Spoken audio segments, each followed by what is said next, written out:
got that lizard. Levels are going through the roof. We got about 12 minutes. It's Madison, and get the hell out of there. Whatever. Roger that. Prepare for landing. Spread out!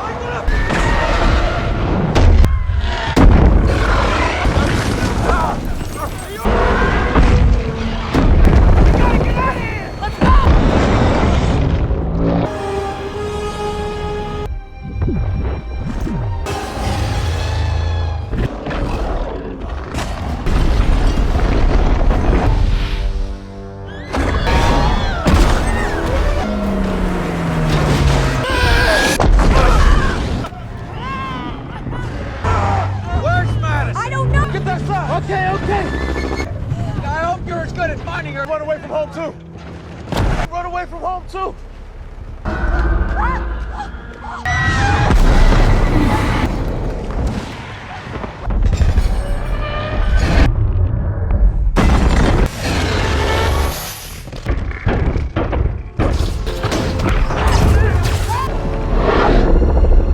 Critical mass. 6 minutes.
Godzilla. If I have time to get back. No, it'll be tight, but we have to take that. Are you? Oh. Okay, take her. Come on, Betty. Hey, you got any pain anywhere beside your leg? We gotta lift off now!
Yeah, we call it. Thought he was missing.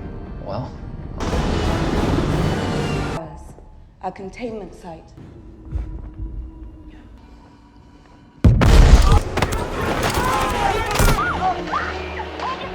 Get down there and help Barnes. I'm going after him.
Guess where it's headed now. Fast. Sirzal, it's not something more intimate.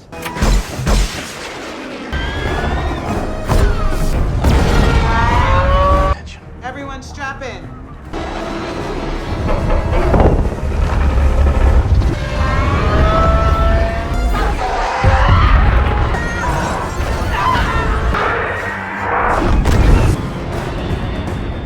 Gold Squadron, let's lure this turkey. Start the clock.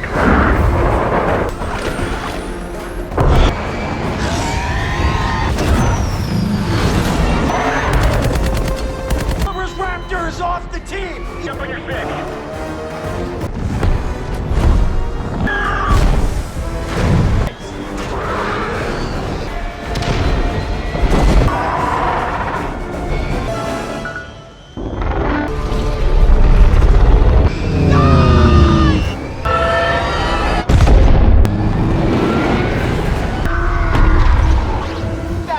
We're through, that's what! Emergency landing.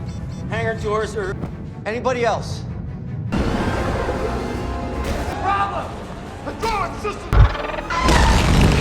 Stands. To a safe distance. Admiral, I don't... Designed to exterminate all We must keep our faith in Godzilla. mercy on us all. Arthur, you gotta get those bay doors open.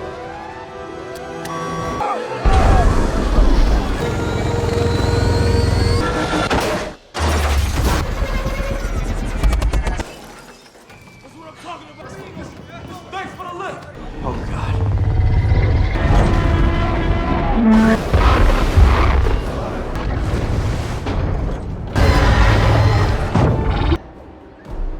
Nine. 3.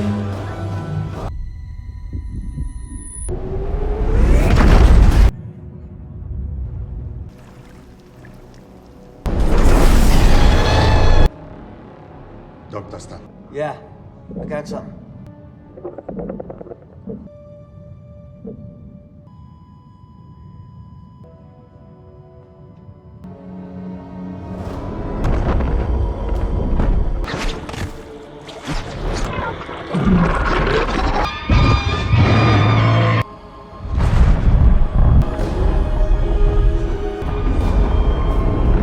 Brooks, we've lost contact with the Arlon Mountain, all the Titans. Wait. Dr. Lee! We've lost...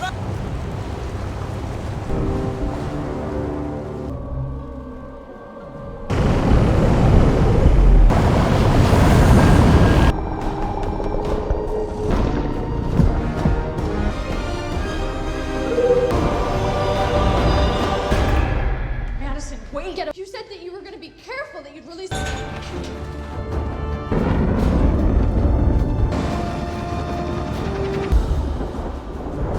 Engage Titans on your command.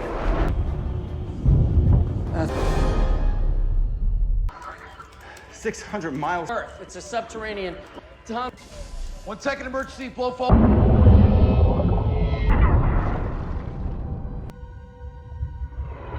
Camera good.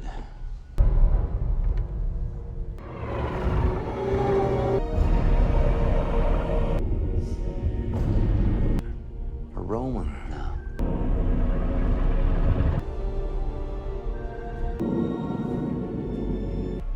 They really were the first gods. Any sign of Godzilla, set a course. Attention, please. The U.S. military. All citizens are to report.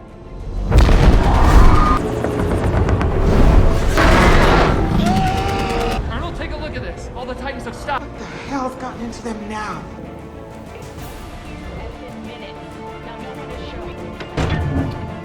I wonder who could have done this.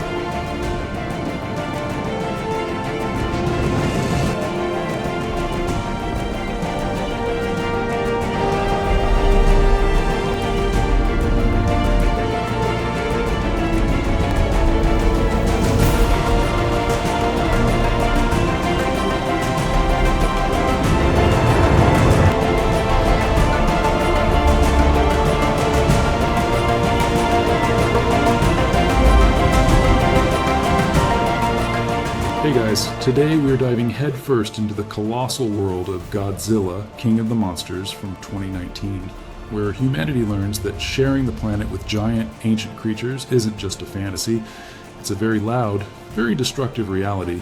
This movie takes the concept of a bad day and scales it up to biblical proportions, all while giving us some truly jaw-dropping monster brawls. We'll explore the ancient myths, the hidden organizations, and the sheer power of these titans. If you like this sneak peek, hit the like button and subscribe. It's the best way to support the channel and let me know you want more.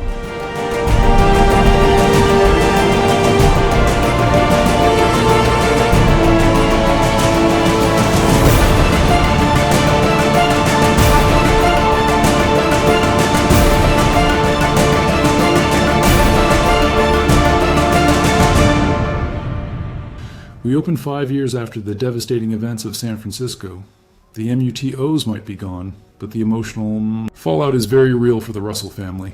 Our story introduces us to Dr. Emma Russell and her daughter Madison, who are living within the sterile confines of Monarch Outpost 61, a top-secret facility built around a dormant Titan cocoon. Emma's a brilliant paleobiologist, driven by the loss of her son, Andrew, during Godzilla's initial rampage. She's developed this wild device called the Orca, a sonic emitter designed to communicate with, and she hopes, control the Titans. It's like a giant, super powerful dog whistle for ancient monsters. What could possibly go wrong? Her ex-husband, Mark Russell, a former Monarch animal behaviorist, is on the outside, dealing with his own grief and a healthy dose of skepticism about humanity's ability to coexist with these enormous creatures. He thinks they're all just big, grumpy, uncontrollable forces of nature, and honestly, after what he's seen, who can blame him? Things get intense pretty quickly when a group of eco-terrorists, led by the former British Army Colonel Alan Jonah, breaches the seemingly impenetrable Outpost 61. Jonah is not your typical bad guy. He believes humanity is a plague on the Earth, and the only way to heal the planet is to wipe most of us out using, you guessed it, the Titans. Pretty extreme method, but you can't say he's not committed. He's after the Orca, and he's not above taking Emma and Madison hostage to get it. The facility turns into a chaotic mess of gunfire, explosions, and terrified scientists.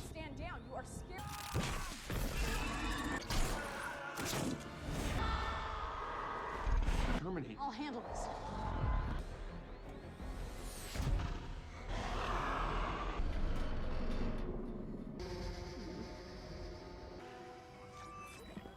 It's a pretty rude awakening for everyone, especially for Madison, who's suddenly caught in the middle of her mom's morally ambiguous science project, and a bunch of heavily armed guys who don't seem to care about personal space. Mark Russell, who's been living off the grid and avoiding anything related to giant monsters, gets a rather urgent call from Monarch. They need his expertise, specifically his understanding of bioacoustics, to track down Emma and Madison. He's furious, and rightfully so. He walks into their underground HQ to find a room full of scientists, including the stoic Dr. Ishiro Serizawa and the pragmatic Dr. Vivian Graham, all looking incredibly stressed. They explain Jonah's extremist ideology and the disturbing truth. Emma isn't just a victim, she's been a willing participant in Jonah's plan to awaken the Titans. Mark discovers the Orca isn't just for communication, it's a key to unlocking these sleeping giants. His disbelief is palpable, the sharp crack of his voice echoing the betrayal he feels. He learns about Monster Zero, a terrifying three-headed, lightning-breathing dragon of unknown origin, currently frozen in Antarctica. Just another Tuesday for Monarch, apparently. The Monarch team, with a very reluctant and very grumpy Mark in tow, jets off to Antarctica, specifically Outpost 32, where Monster Zero is currently chilling, literally. The journey is visually stunning, but absolutely brutal, emphasizing the extreme measures Monarch takes to monitor these creatures. They're flying through an almost blinding blizzard, the sound of the wind whipping against the hull making it clear this is no pleasure cruise. The outpost itself is a desolate, frozen wasteland, a perfect hiding spot for a terrifying, multi-headed beast. Upon arrival, they find Jonah's men have already set up shop, drilling into the ice to free Monster Zero. It's a race against time, with the biting cold adding another layer of tension. The air is thick with anticipation. You can almost hear the rumble of something ancient stirring beneath the ice. And then it happens. Jonah's plan, with Emma's reluctant assistance, comes to fruition.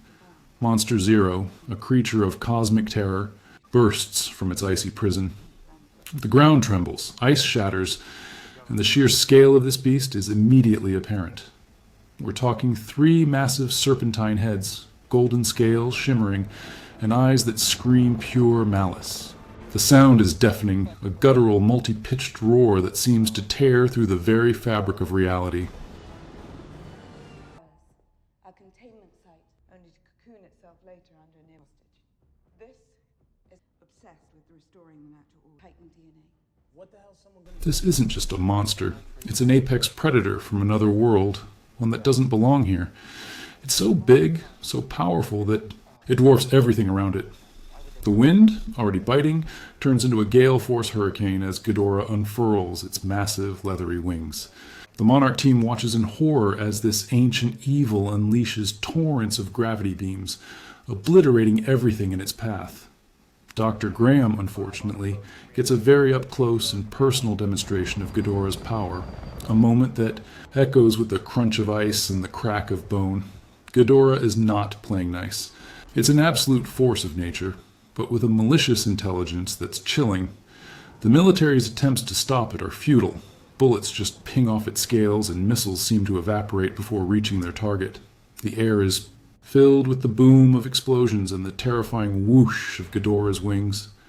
It's a truly unequal fight, and Monarch's personnel are just trying to survive.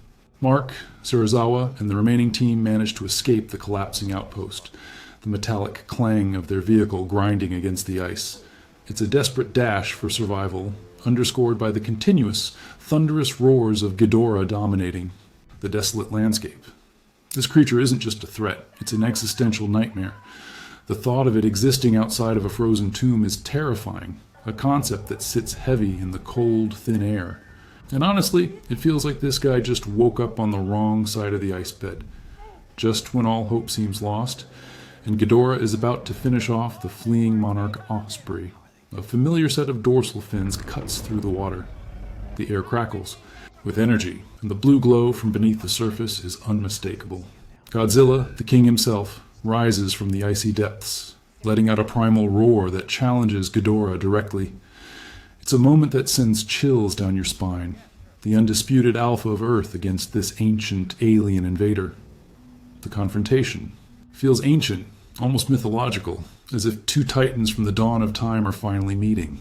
The sheer sound of their opposing roars meeting in the frozen air is enough to make your teeth ache. This isn't just a fight, it's a declaration of war for dominion over the planet. Ghidorah, for all its power, clearly recognizes the challenge. Its 3 heads swiveling to meet the approaching threat with a hiss of pure fury. The first major brawl between Godzilla and Ghidorah is everything you'd expect and more. It's a spectacular, no-holds-barred slugfest. Godzilla, with his raw, brute strength, goes straight for Ghidorah, trying to assert dominance. The ground shakes with every step. The ice groans under their combined weight. Ghidorah, with its aerial superiority and devastating gravity beams, proves to be a formidable opponent. It's a clash of elemental forces, fire and ice, lightning and raw power. The impact of their bodies colliding creates thunderous booms that echo for miles. Godzilla gets some solid hits in, even manages to drag one of Ghidorah's heads through. The ice, a moment that really makes you feel the sheer power of these creatures. But Ghidorah is resilient, its head snapping and biting, its wings whipping up blizzards. It's a reminder that these aren't just animals, they are forces of nature, and when they collide, the world trembles. Our heroes can only watch, completely outmatched, as 2 primordial forces decide who gets to be top dog, or, top lizard dragon thing. After the Antarctic skirmish, Emma, still with Jonah's eco-terrorist group, continues her disturbing plan. She believes that awakening the Titans is the only way to reset Earth's ecological balance, even if it means wiping out most of humanity. It's a truly dark take on saving the planet, if you ask me. Their next target? Mothra, still in her. Larval stage, nestled in her ancient temple in China, Outpost 61. Emma activates the Orca, sending out a specific frequency that causes Mothra's enormous cocoon to glow with an ethereal blue light. Damn it!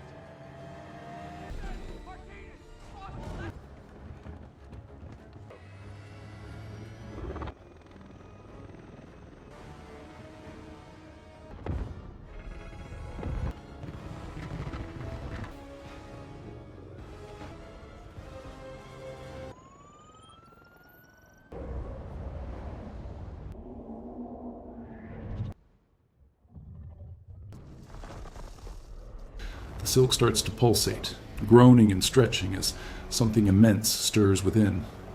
Madison watches, a mixture of awe and terror on her face, realizing the full scope of her mother's misguided mission. The chirps from the orca are more than just signals. They're a direct command, a siren song for these ancient beings. This scene really hammers home the world building, showing us that Monarch isn't just tracking these creatures, they're actively studying and, in Emma's case, attempting to manipulate them with technology built from the ground up to understand the very language of the Titans. It's a bold move, considering these things could flatten a city with a sneeze. Mothra's emergence is, naturally, not a gentle affair. The massive larva bursts from her cocoon, an incredibly powerful and initially aggressive creature, thrashing and lashing out at the surrounding humans. Her enormous, bioluminescent eyes glow with an intense blue light, surveying the room with primal instinct.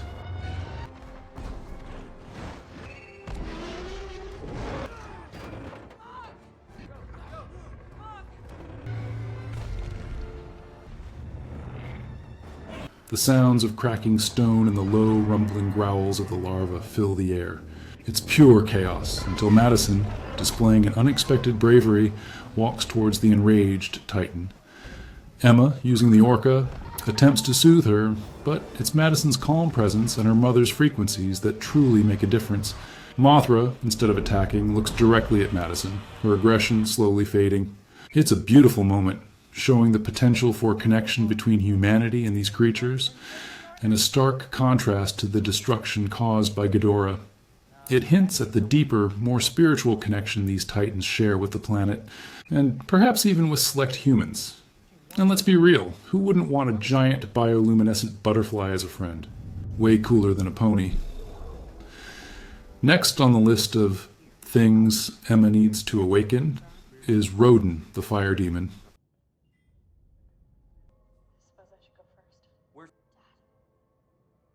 Currently taking a nap inside an active volcano on Isla de Mara, Mexico. If you thought a moth hatching was dramatic, wait until you see a giant pteranodon-like creature emerge from a fiery mountain. The volcano itself starts to become unstable, rumbling with an angry, deep bass sound. Lava flows, ash clouds billow, and then, with a colossal roar that vibrates through your chest, Rodan bursts forth. He's a magnificent, terrifying sight. Scales of molten rock, enormous leathery wings that churn the air into a fiery hurricane, and an absolutely furious disposition. The sheer heat radiating from him is visible, creating shimmering distortions in the air. The sound of his immense wings beating is like 1,000 thunderclaps, instantly creating a monstrous storm in the sky. He immediately begins to lay waste to everything around him, demonstrating why he's earned the title Fire Demon. It's less an awakening and more a volcanic birth, and it's pretty clear this guy did not have his coffee this morning. The U.S. military, bless their hearts, tries to engage Rodan. It's like trying to swat a fly with a bazooka, if the fly was also a living volcano. A squadron of F-16s screams through the air, their engines roaring, attempting to take down the flying behemoth. But Rodan is simply too fast, too powerful, and too hot. He carves through the jets with terrifying ease, his immense wings creating sonic booms that tear apart the aircraft. The metallic shriek of tearing metal and the fiery explosions of the jets are almost constant. The sheer force of his flight alone creates a devastating vortex of wind and fire. This is a creature that defies conventional combat, proving that humanity's weapons, for all their technological prowess, are utterly useless against a truly alpha titan. It's a brutal one-sided aerial ballet of destruction, showing us just how outmatched humans are when a fully fledged titan decides to stretch its wings. The pilots, to their credit, try their best, but Rodan is literally too hot to handle. Something more intimate. Just as Rodan is having a grand old time devastating the air fleet, Ghidorah, ever the opportunist, appears on the scene. It's clear this is not a friendly visit. Ghidorah isn't just an alien invader, he's an alpha predator who wants to be the alpha predator, and Rodan is just another pretender to the throne. The two engage in a truly spectacular aerial battle, a dizzying display of speed, fire, and lightning.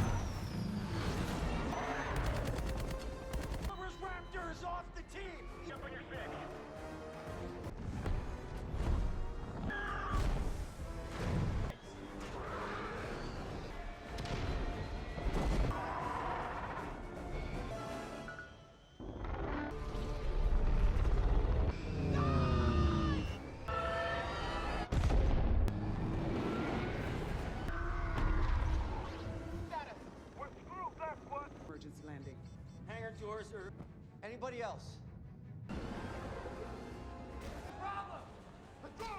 The sky itself seems to groan under the force of their collision. Rodan, for all his power, is no match for the three-headed king. Ghidorah's gravity beams tear through the air, while Rodan's fire breath spews forth in defense. But it's a short fight. Ghidorah quickly overwhelms Rodan, slamming him to the ground with a thunderous impact, the very earth trembling. The three heads move in a sinister, coordinated dance, pinning Rodan down, forcing him into submission. It's a chilling demonstration of Ghidorah's absolute power and his ability to command other titans, establishing him as the true king of the monsters in this moment, a title he's clearly very eager to claim. Rodan, who moments ago was a terror, is reduced to a sniveling minion. Godzilla, not one to let an interloper steal his thunder, arrives on the scene, making a grand entrance from the depths of the ocean. He's clearly not thrilled about Ghidorah bossing around the other titans. Another epic confrontation ensues, this time a naval battle where our human heroes are caught right in the middle.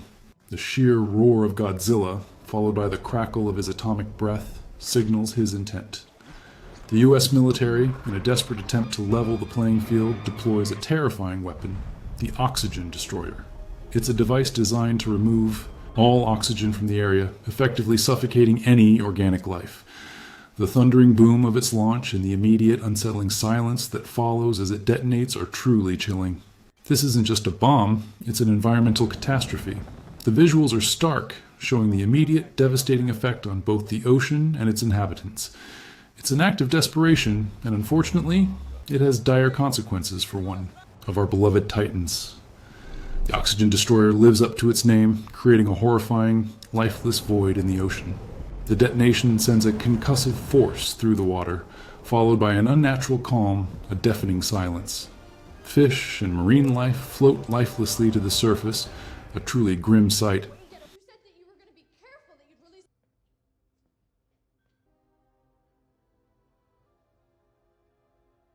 Godzilla takes the full brunt of the weapon.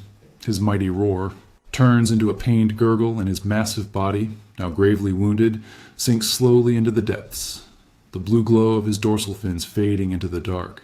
It's a devastating blow, a moment that makes you question if even the king can survive such a weapon.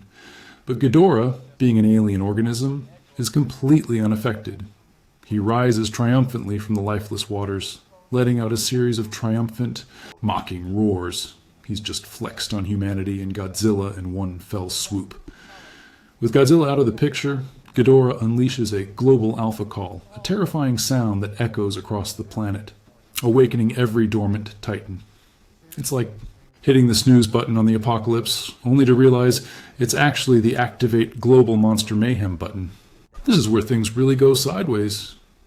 Ghidorah's alpha call is like a global alarm clock for giant angry monsters.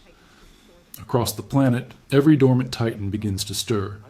We see quick cuts of news reports showing the terrifying scale of the awakening. Giant arachnids burst from cities, enormous mammoths cause blizzards, and colossal scorpions emerge from deserts. The world descends into chaos, infrastructure collapses, and humanity is utterly overwhelmed. The sheer scope of this global event is staggering, a symphony of destruction with the sounds of collapsing buildings, panicked screams, and the earth-shattering roars of newly awakened titans. Monarch, already reeling from the loss of Godzilla and the betrayal of Emma, is now faced with an unprecedented multi-front war. It's a true world-building moment, showing the vast interconnectedness of the titans and their potential to reshape the entire planet. Humanity, in its hubris, thought it was alone at the top of the food chain. Surprise, you're just an appetizer. It's almost like Ghidorah sent out a group text saying, "Hey fam, party at Earth, bring your own destruction." Amidst the chaos, there's a beacon of hope. Mothra, having completed her metamorphosis, emerges from her cocoon as a breathtakingly beautiful and powerful imago, her adult form. She's no longer a larva, she's a magnificent giant moth with iridescent glowing wings that seem to pulse with life and energy. The sound of her delicate yet powerful wings beating is a soft, ethereal hum compared to the thunder of other titans. She flies out into the tumultuous world, her massive, multifaceted eyes scanning the horizon. She immediately senses Godzilla's distress, his almost death throes, and begins to make her way towards him. Mothra represents balance and protection, a stark contrast to Ghidorah's destructive chaos. Her transformation is a visual spectacle, a moment of grace amidst the widespread terror, reminding us that not all Titans are out to destroy us. She's basically the Earth's natural defense system, showing up when things go from bad to oh, for Titan's sake. Following Mothra's lead, Monarch tracks her to a truly astounding discovery, an ancient, glowing underwater city, a relic of a forgotten civilization that clearly worshipped Godzilla. This is pure world-building gold, showing us that these Titans aren't just new threats, but ancient beings with a deep connection to Earth's history and even humanity's past. In the center of this incredible city, lying dormant and gravely wounded, is Godzilla himself. He's barely clinging to life, his mighty heart struggling. The atmosphere in the submarine, this is it, one of the most poignant moments in the entire film. Dr. Serizawa, a man of unwavering belief in Godzilla, takes a nuclear warhead and makes the ultimate sacrifice. He descends alone into Godzilla's lair, the pressure crushing around him, the only sound the steady beep of the warhead's timer. He approaches the ailing Godzilla, a gentle hand touching the mighty beast, uttering his iconic line, "Goodbye, old friend." The detonation is a blinding flash of light, a thunderous explosion that rocks the ocean. It's a heroic act, a desperate gamble to save the world, and it pays off. Godzilla absorbs the radiation, his wounds beginning to heal, his power returning. The blue glow of his dorsal fins reignites, brighter than ever. Serizawa's sacrifice is a powerful statement about humanity's capacity for selflessness and belief, even in the face of insurmountable odds. It's a moment that chokes you up, even though you know what's coming. The world building here is subtle, showing how Godzilla isn't just a monster, but a part of Earth's natural defense, and sometimes he needs a little human help to get back on his feet.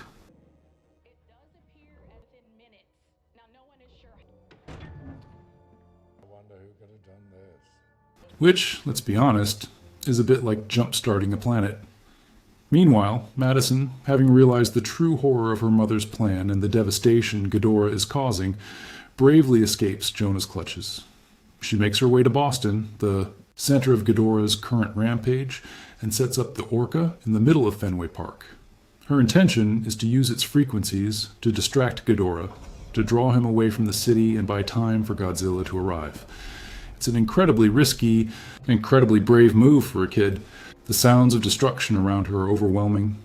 The screams of fleeing people, the crash of buildings, the eerie, guttural roars of Ghidorah. Emma, filled with remorse and desperation, races to Boston to find her daughter, realizing the monstrous consequences of her choices. This scene emphasizes the human cost of the Titan War and the personal stakes for the Russell family. It's a nail-biting sequence as Madison, a lone figure in a devastated stadium, prepares to face down an alien god monster with nothing but a glorified boombox. Just as Madison is on the verge of being annihilated by Ghidorah, a familiar, earth-shattering roar announces the return of the true king. Godzilla arrives in Boston, fully revived, and absolutely radiating atomic power. He strides through the ruined city, a beacon of defiance against Ghidorah's reign of terror. The ground quakes with every step, and the sounds of collapsing buildings are drowned out by his powerful roar. The city becomes the ultimate battleground, a canvas for the most epic monster clash of the movie. Ghidorah, for all his arrogance, clearly recognizes the renewed threat and meets Godzilla head-on.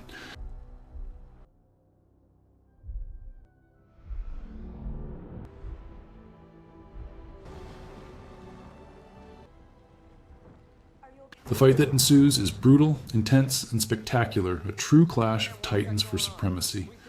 This isn't just a fight, it's a fight for the very soul of the planet.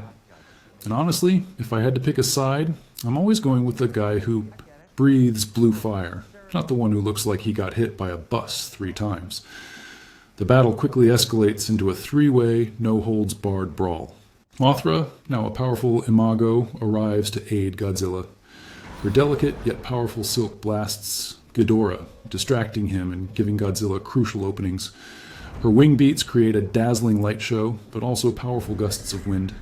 Rodan, still under Ghidorah's control, makes an appearance, adding another layer of chaos to the already frantic fight. He clashes with the military, his fiery attacks laying waste to their aerial support. It's a chaotic symphony of roars, explosions, and the crackle of energy beams.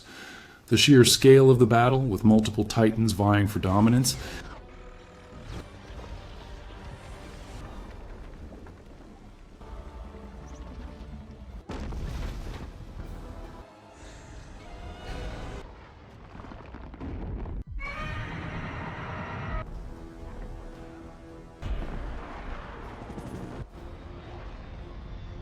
Keep Ghidorah distracted. Copy that.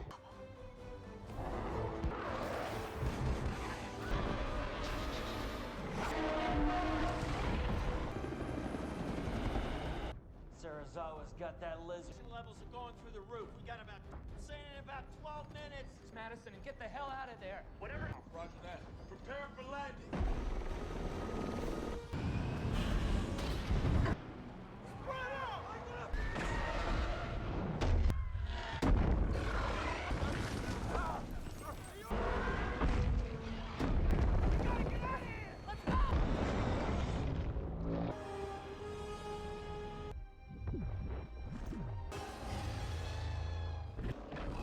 is absolutely breathtaking. This multi-titan confrontation is pure fan service, a realization of childhood dreams of giant monsters beating the snot out of each other. The world building expands further, showing the complex ecological hierarchy of these beings, with some acting as allies and others as reluctant pawns. It's like a really aggressive family reunion, where everyone decides to settle their differences with kaiju-sized fisticuffs. In a truly heartbreaking yet heroic moment, Mothra makes the ultimate sacrifice. As Godzilla is about to be defeated by Ghidorah, she bravely flies towards the three-headed demon, taking a devastating blow and burning. Up, transferring her life force and energy directly into Godzilla. Her final, ethereal chirp is a sound of pure devotion. This act transforms Godzilla, pushing him into his terrifying burning Godzilla or thermonuclear form. He glows with an intense orange-red heat, radiating immense power. The ground melts. Beneath him, buildings crumble just from his presence, and the air shimmers with his energy. The crackle of his intensified atomic breath is almost unbearable. He unleashes a series of devastating nuclear pulses, melting Ghidorah's wings, then finally, a sustained atomic breath that absolutely incinerates the alien invader. It's a triumphant, cathartic moment, the sound of Ghidorah's final pained shrieks echoing across the devastated city. The world building here establishes a deep connection between these two titans, a symbiotic relationship crucial for the planet's balance. Talk about a glow-up. With Ghidorah finally defeated, Godzilla stands as the undisputed king of the monsters. It's a moment of pure triumph, a guttural roar echoing through the ruined city. As he surveys the devastation, something extraordinary happens. Other titans, drawn by the Alpha Call, arrive on the scene. The giant Spider-Scylla, the Mammoth, Behemoth, and the mighty Methuselah. And then Rodan, who had been Ghidorah's reluctant servant, arrives as well. One by one, they all bow before Godzilla, acknowledging his supremacy, his new reign as the true Alpha. It's a visually stunning sequence, a silent pact that reshapes the world order. Emma, in a final act of redemption, uses the Orca to lure Ghidorah's remaining head away, sacrificing herself to save Madison and ensure Godzilla's victory. It's a poignant end to her complex character arc, a final thunderous explosion as she gives her life. The world building in this conclusion solidifies the idea of a natural order, a delicate balance maintained by these colossal beings with Godzilla at the very top. Humans are simply passengers on this wild ride. And so, our journey through Godzilla, King of the Monsters, concludes. The world has been forever changed, scarred, but also strangely reborn. The Titans, now under Godzilla's reign, begin to heal the planet, their presence enriching the Earth's ecosystems. Humanity is left to grapple with this new reality, a world where we are no longer at the top of the food chain. It's a thought-provoking ending, reminding us of our place in the grand scheme of things and the awesome power of nature. While the movie ends with a sense of hopeful balance, a post-credits scene gives us a chilling hint of future threats, with Alan Jonah acquiring Ghidorah's severed head. Because, of course, some people just never learn. This film truly embraced its world-building focus, showcasing an intricate ecosystem of titans and their profound impact on our planet. It left us not just with epic battles, but with a deeper understanding of this incredible MonsterVerse. Thanks for watching, and remember, sometimes the biggest monsters are the ones you don't even know exist. Keep those eyes peeled for more creature features, and until next time, stay safe out there, especially from anything with more than 2 heads. If you've enjoyed this deep dive, consider hitting that like button and subscribing for more monster-sized content. Your support helps this channel roar on